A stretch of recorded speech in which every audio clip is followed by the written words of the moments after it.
네, 그러면 지금 이제 기호 하나하나 좀 설명해 드리도록 하겠습니다. 일단 이 부분에서 가장 중요한 점은 여러분들이 첫 문장부터 맨 마지막 문장까지 하나하나 다 보셔야 된다라는 거고요. 그리고 문제 풀 때 다 필요한 정보들이다라는 겁니다. 근데 시험장에서 모든 정보를 다 가져갈 수는 없다. 그렇다면 어느 부분들의 정보를 가져갈 것이고, 그래서 어떻게 독해 속도를 조절해 나갈 것인가, 이런 부분들을 좀 주목해서 보세요. 지금 주목해야 되는 친구들은 어떤 친구들이냐면, 시간이 너무 많이 걸려요. 독해를 하는 데 있어서. 이런 친구들. 그리고 나는 어디가 중요한지를 하나도 모르겠어요. 그리고 읽으면서 자꾸 까먹어요 라고 하는 친구들, 귀 기울여서 잘 봐주셔야 합니다. 알겠죠? 네, 한번 시작해 보도록 할게요. 일단 얘네들은 지금 기호가 3개인데요. 왜냐면 시험장에서는 여러분들이 형광펜을 쓸 수도 없고요. 그쵸? 네, 뭐 여러 가지 색이 있는 펜들을 쓸 수도 없어요. 그래서 그냥 한 가지 색으로 기호로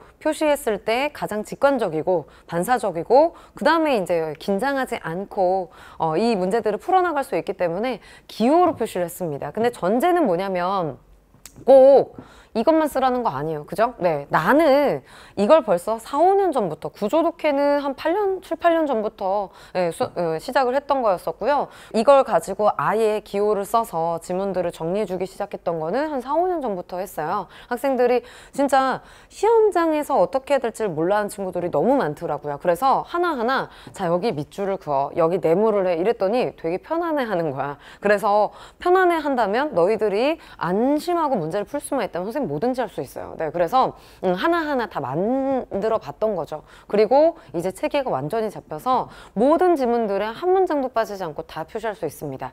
그래서 보여는 드리는데, 아까도 전제라는 말씀을 드렸는데 진짜 중요한 건 선생님도 시험장에 이거 다 안 써요. 네, 왜냐면 완벽히 체화가 되면 이 중에 골라 쓸 수 있어요. 네, 그래서 꺽쇠 기호 안에서도 이 중에서 실제로 필요한 정보들만 골라서 빼시면 되거든요. 왜냐면 체크를 하다 보면 되게 많아요. 왜냐면 핵심 정보들이 많으니까. 근데 중요한 건 이 부분들은 여러분들이 문제 푸는 데 있어서 정답이 되는 부분이기 때문에 체크는 해두셔야 되는 부분이고, 이해를 해 나가셔야 되는 부분이다라는 거죠. 그래서 이 중에서도 근데 문제를 풀다 보면 이 정도는 그냥 체크만 해두고 넘어가도 되고, 요거는 내가 이해를 해야 되고 라는 것들이 잡히실 겁니다. 그래서 그거 골라서 하시면 되고요.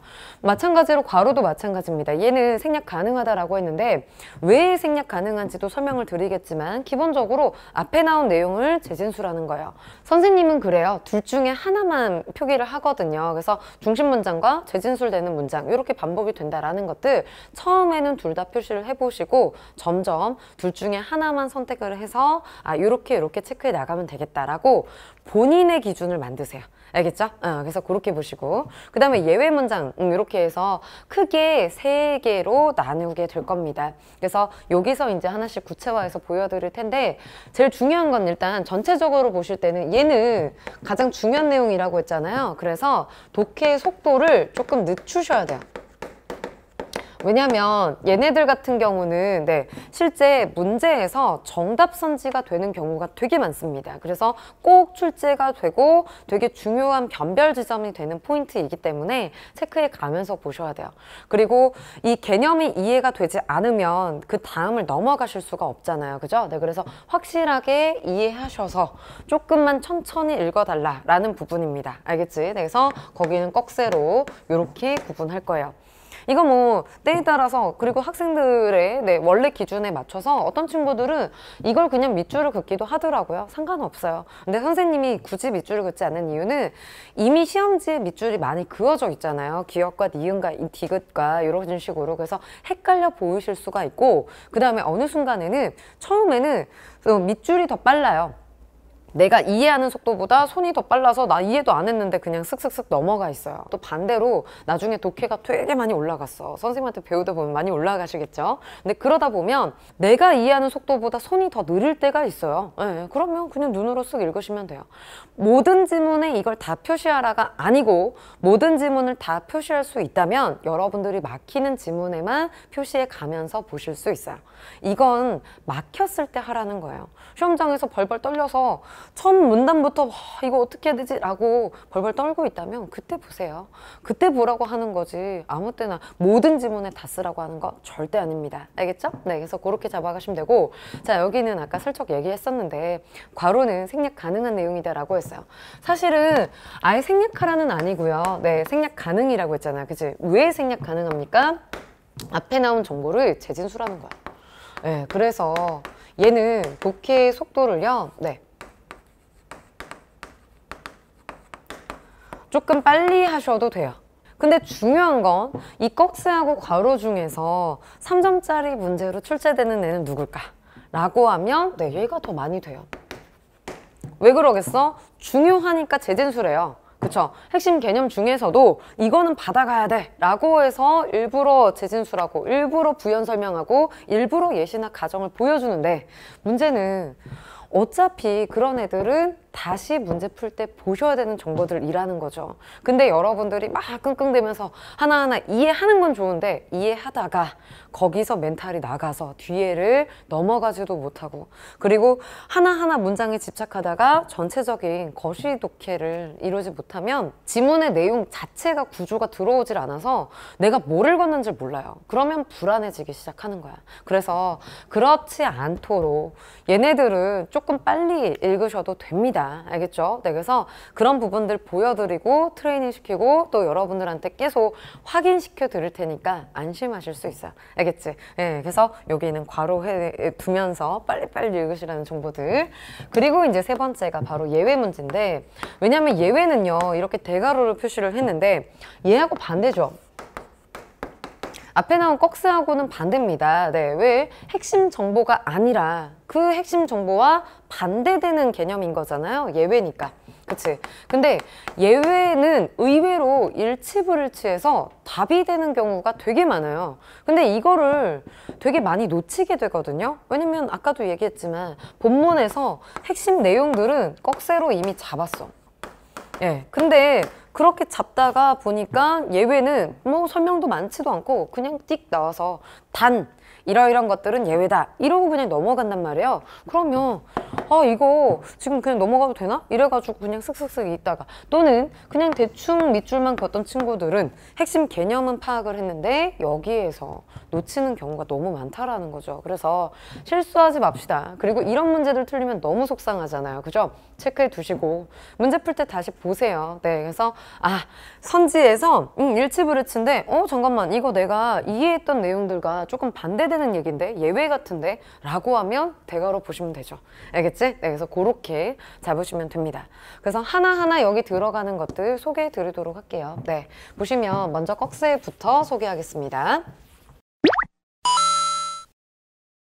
자, 일단 네, 지금 첫 번째 해서 정의 나왔어요. 정의는요 크게 네모해 두세요. 네모하고 내용들은 꺽쇠로 이렇게 묶는데, 왜냐면 이렇게 네모를 하게 되면 나중에 문제 풀 때 하나하나 찾아가기가 되게 수월해져요. 네, 그래서 키워드들, 핵심 키워드들이 있다 보니까 여러분들이 보실 때 되게 편하거든요. 그래서 일단 정의 같은 경우는 네모해 두시고, 그리고 정의는 이해를 해야지만 뒤에 내용들 넘어가실 수 있습니다. 알겠죠? 네, 그래서 그거 유념해서 봐주시고요. 그 다음에 의문을 제기했어. 네, 지금 Q&A 구조입니다. 그죠? 네, Q&A 구조. 질문을 했으면 그에 대한 답변이 나와야 되는 거고요. 그죠? 네, 그러면 지문에서 계속 여러분들이 이걸 바로 줄 수도 있어요. 지문이 있어. 지문이 있는데 거기에서 바로 답변하는 경우도 있죠. 근데 바로 답변하지 않고 그냥 계속 딴 얘기들을 막 하다가, 그러다가 맨 마지막에서야 진짜 답변을 내는 경우들이 있어요. 그러면 까먹고 있는 거야. 질문이 뭐였지? 라고 해서. 네, 그래서 까먹지 마시고 계속해서 나 이거 지금 질문이 뭐였지? 라는 것들을 잡아가셔야 됩니다. 알겠죠? 이건 기본 구조고요. 얘네들은 핵심 정보니까 꺽쇠로 분류는 했는데 기본적으로는 그냥 지문 옆에다가 네, 이렇게 그냥 Q, 네, A 써두세요. 그죠? 네, 어려운 거 아닙니다. 그치? 네, 이 정도 봐두시면 되고.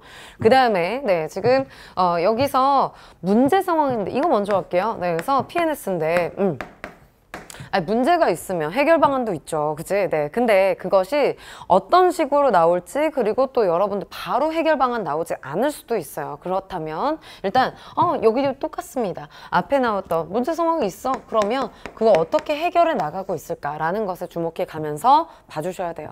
그러려면 제대로 먼저 원인 분석부터 하시고, 그 다음에 어떻게 이 문제가 해결이 되었는지 대응해 가면서 보셔야 됩니다. 아무 생각 없이 보는 게 아니고 같은 정보가 대응이 되는 지점들을 확인해 가면서 보세요. 알겠지? 그래서 얘네들 같은 경우는 이렇게 표시만 해두시는 거를 추천을 하고요.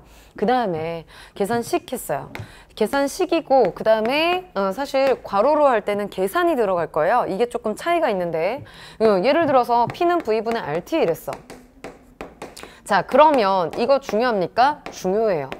이때는 뭘 가져가셔야 되냐면, 그래서 P가 뭔가, 그리고 R이 뭐고, T가 뭐고, V가 뭔가. 그래서 얘네들의 개념들이 무엇인가 라는 것은 일단 알아두셔야 되고, 그 다음에 또 중요한 게 뭡니까? 얘네들 왜 중요해? 네.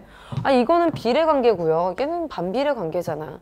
시험에 이거 연결해서요. 그치? 네, 뭐가 나옵니까? 네, 비례와 반비례는 반드시 출제가 돼요. 그쵸? 그렇다면 나올 때마다 일단 여러분들의 직관 좋아요. 그리고 여러분들의 이해 좋습니다. 근데 시험장에서는 너는 페이스 말릴 수도 있어. 화작에서 갑자기 내가 20분 이상, 30분 이상 끌었어요. 그러면 그때부터 멘탈 나간단 말이야. 잘 읽히던 지문도 안 보여요. 그럼 그 상황에서 이 정보는 어차피 물어볼 거야. 그러니 읽으면서 체크해 두세요. 비례구나. 뭐뭐 할수록 뭐뭐 하다 라고 했으면, 그치? 네, 걔네들 체크해 두시고, 반비례래. 네, 그럼 걔네 화살표로 먼저 해두세요. 이게 제일 직관적이잖아. 그치? 네, 그래서 먼저 손이 움직여 두시고, 그 다음에 이해해.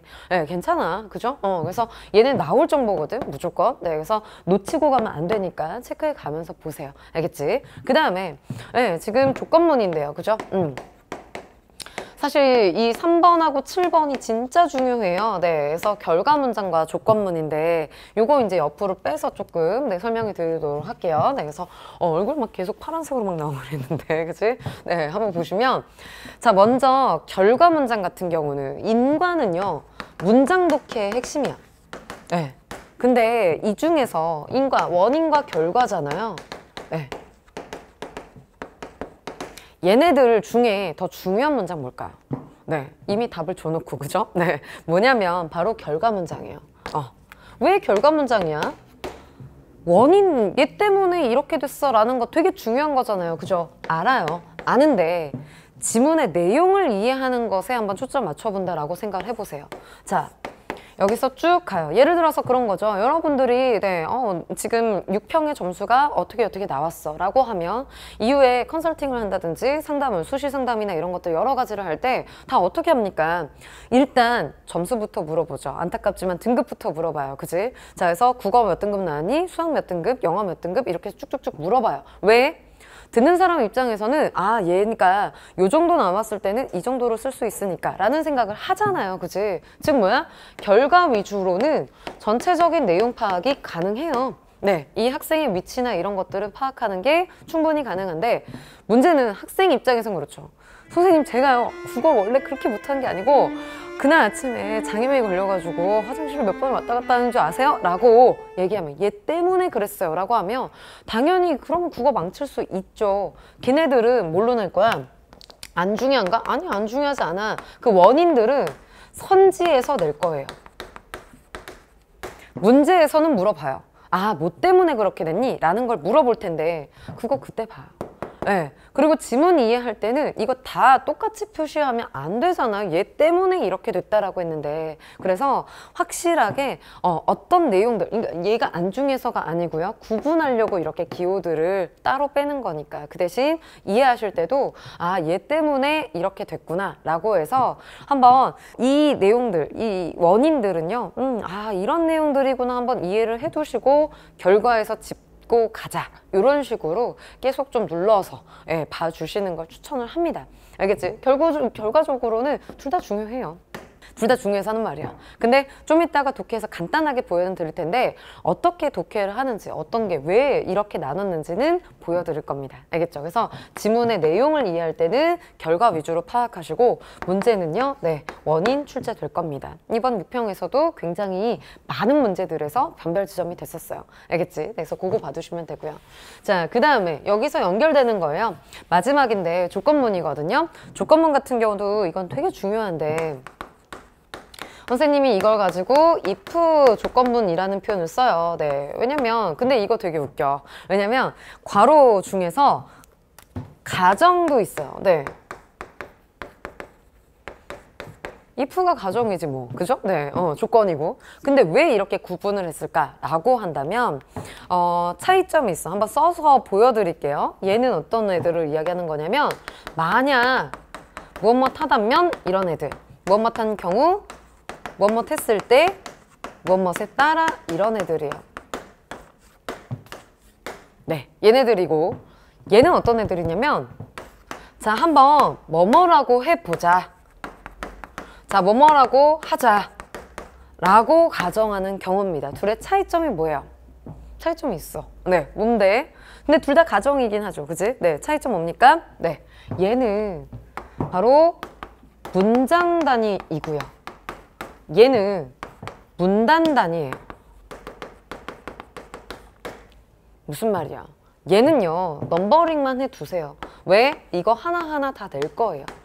자, 뭐뭐 한다면, 네, 무엇 한 경우, 무엇 했을 때, 예를 들어서 이자율이 상승하면 이랬어. 그럼 물가 상승률 하락한다라는 요 조건이 나왔어요. 그러면 그거 하나만 냅니까? 아니요. 이자율이 상승하면 냈으면 이자율이 하락하면도 내요. 그죠? 그럼 걔네들 하나하나 케이스별로 넘버링 해두세요. 낼 거니까 무조건. 오케이? 그래서 그거는 체크해 두셔야 되는데 그리고 이건 우리가 이해할 수 있어. 몇 개 안 되니까. 근데 괄호는 얘는요. 최소 3줄 이상 넘어가요. 자, 한번 뭐뭐라고 해보자 라고 해서 가정. 특히 예시와 가정 중에선 가정이 훨씬 중요해. 왜요? 얘는 100% 만들어낸 가상의 예시예요. 그쵸? 내가 이 개념을 설명하기 위해서 자, 이걸 한번 생각을 해봐봐 라고 해서 보여주는 거거든. 근데 그렇다면 결국에 왜 그렇게 한 문단을 계속 하려 해서 얘까지 들어줘 가면서 가정까지 하면서 보여주겠어요? 문제 출제하려고. 그리고 그냥 출제하는 거 아니고 3점짜리를 보기로 제일 어렵게 출제하려고. 오케이? 그러면 그때 봐야지. 이렇게 문단이나 그리고 정보가 정말 많을 텐데 그거 어떻게 다 외우면서 가요. 외우면서 가면 너는 정말 좋은 머리를 갖고 있고 근데 그 좋은 머리 제발 그렇게 쓰지 마시고 아니, 굳이 그렇게 쓰지 마. 내가 그래서 효율적으로 써야죠. 그래서 여기서 시간 세이브 하시고 안정적으로 확실하게 답 가져가시고 그 다음에 다른 데서 막히는 데서 그때 쓰세요. 알겠지? 네, 그러니까 여기는 그렇게 머리 안 써도 돼요. 그래서 네, 꺽쇠 하시고 괄호에 두시고 알겠어? 그 엄청 중요한 포인트예요. 알겠지? 네, 그래서 그거 봐두시면 끝났어요. 이것만 가져가면 돼요. 꺽쇠는요. 네, 그래서 요렇게 네, 봐두시면 되고요. 그 다음에 이제 몇 개 없어. 네, 괄호 보시면 네, 괄호 이어서 보도록 하겠습니다. 자, 여기서는 지금 아까 얘기했었어요. 생략 가능한 내용이다 라고 했는데 얘네들 뭐라고? 재진술되는 내용이다 라고 했어. 절대 그냥 생략하는 거 없습니다. 선생님이 수업할 때 이 문장은 그냥 슥 이런 거 없어요. 나도 잘 모르겠는데 이러지 않아요. 그치? 확실하게 앞에 나온 정보이니까 그리고 네가 완벽히 이해를 했으니까 그럼 재진술되는 정보를 보자. 근데 그냥 재진술되는 정보가 아니라 여기에서 재진술이라고 했으면 앞에 나왔던 내용이 그쵸? 뒤에서 또 한 번 반복이 된다라는 거고 그랬을 때 중요한 건 뭡니까? 이 와중에 플러스 알파라고 용어를 설정을 했다가 뒤에서 똑같이 반복이 되면서 베타로 바꾼 거야. 네, 그럼 여기 지금 B라고 하지 말고 A라고 할게요. 네, A 다시로 하죠. 자, 이렇게 됐다라고 합시다. 그러면 지금 A하고 A 다시가 있고 그 다음에 플러스 알파와 플러스 베타로 용어가 바뀐 부분이 있어요. 그러면 중요한 거 뭐겠습니까? 네, 똑같은 부분은 그대로 가져가시면 되고 이 바뀐 부분을 잡아가야죠. 예를 들어서 기판력을 이야기해 보자라고 하면 기판력이란 단어 너무 어려워. 그쵸? 네. 기판력이 인정이 돼 이러면 이게 뭐야? 이러는데 이걸 가지고 모를까봐 자, 기판력이 인정이 된다는 뜻은 다시는 소송할 수 없다는 뜻이다 라고 해서 다시 한번 설명을 해준단 말이야. 그치? 그러면 너는 이제 어떻게 해야 돼? 지문을 읽으면서는 아, 다시 소송 안 된다는 얘기지? 라고 이해를 하시고, 근데 선지로 뭐 나올 거예요? 얘네요. 어려운 용어로 내죠. 그치? 그러면 이 둘을 자연스럽게 자유자재로 둘을 계속 바꿔가면서 매칭하실 수 있어야 한다라는 겁니다. 그게 되게 중요한 정보라는 거죠. 그래서 그거 네, 가져가시면 되고. 그 다음에 또 다른 케이스도 있어요. 앞에서 설명을 안 했어. 근데 같은 얘기인데, 그죠? 네, 근데 이 정보에서 네, 여기서 갑자기 플러스 알파가 추가되는 경우도 있어요. 탄수화물은 에너지원이다. 어저저저한 에너지원이다. 라고 설명을 하고, 근데 얘는 탄수화물은 이것을 해서 포도당으로 분해해서 에너지원으로 쓴다. 라고 이야기한단 말이야. 포도당으로 분해한다고. 그치? 아니, 그러면 걔 안 나오겠습니까? 당연히 그 정보 내죠. 그리고 그냥 내는 거 아니고, 그 다음에는 미생물 등장하고, 거기서 하나씩 계속 추가하는 거야. 그치? 그거 계속해서 정보 활용했으면, 아, 이 정보 내겠구나. 라는 거 잡아가셔야 된다고. 알겠어? 그래서 그 부분만, 네. 정말 중요한 포인트인데 학생들 많이 놓고 가는 네, 그런 지점입니다. 네, 지금까지 안 보고 가셨다면 지금부터 잡으세요. 알겠지? 네, 굉장히 중요한 변별이다라는 거죠. 그리고 나머지는 뭐 필요한 거 없어요. 그럼 같은 얘기야. 그치? 네, 예시 가정 아까 얘기했었고요. 그죠? 네, 그래서 앞에 나왔던 예를 들어서 다시 보여줬다? 네, 그거 잡아가셔야 되고요. 계산, 뭐가 달라? 아까 계산식이라면 네, 이번엔 계산입니다. 뭐가 다르냐면 계산식은 P는 V분의 RT였는데 갑자기 이걸 가지고 계산을 해보자 이러는 거야. 그러면 여러분들이 멍 때리고 있는 게 아니라 걔 어차피 길 거예요. 그리고 막 수치가 난무할 거예요. 그러면 이제 마음을 비워. 아, 너 이제 보기로 내려는 거구나. 너 지금 정답 선지로 나오려고 하는 거구나. 그때 보세요. 그죠? 그럼 괄호에 두시고 보시면 되지. 이거 가지고 막 스트레스 받으면서 보실 필요 없어요. 알겠어? 네. 아니 근데 그렇다고 뜬 눈을 감고 보라는 거 아니고 빨리빨리 이해하면서 보자고요. 네, 그래서 아, 이런 얘기구나 여기가 라는 것만 보시고 수치들을 외울 수는 없다는 얘기지. 알겠어? 그래서 그것만 주목해서 보시면 됩니다. 그리고 아까 얘기했었던 네, 그래서 구체적 수치도 체크만 하고 넘어가시고요. 원인 얘기했어요. 안중에서가 아니고 선지로 출제가 되니까 그건 구분하려고, 결과 문장과 구분하려고 이렇게 한다라고 했었고, 부연진술. 네. 부연 문장은요, 그치? 앞에서 얘기했었던 문장이 재진술될 때 이야기하는 거라니까. 그래서 뭐라고 합니까? 이는, 네, 그리고 여기에서는, 그죠? 네, 이런 식으로 계속해서 반복한단 말이죠. 그치? 네, 그럴 때 얘네들은 괄호에 두시고 어떻게 체크해? 아까 나왔던 것처럼 앞문장과 뒷문장에서 바뀐 용어 있냐? 네, 그리고 앞문장에 없던 얘기 추가된 거 있냐? 라는 것들을 잡아가면서 보시면 됩니다. 어려운 거 아니에요. 그죠? 네, 그래서 이렇게 네, 하나하나 확인해 가면서 보시면 되고요. 그 다음에 아까 얘기했었던 예외. 예외를 나타내는 표지가 뭐 있어? 네, 예외적으로 단, 다만 요런 애들이 있어요. 네, 그래서 요것들 네, 크게 세 가지 봤습니다. 지금 뭐 설명 들으면서 다 이해하셨죠? 그죠? 네, 그러면 이거 가지고 간단하게 문장 읽는 것만 정리를 해서 네, 여러분들이 체화하실 수 있도록 한번 보여드리도록 할게요.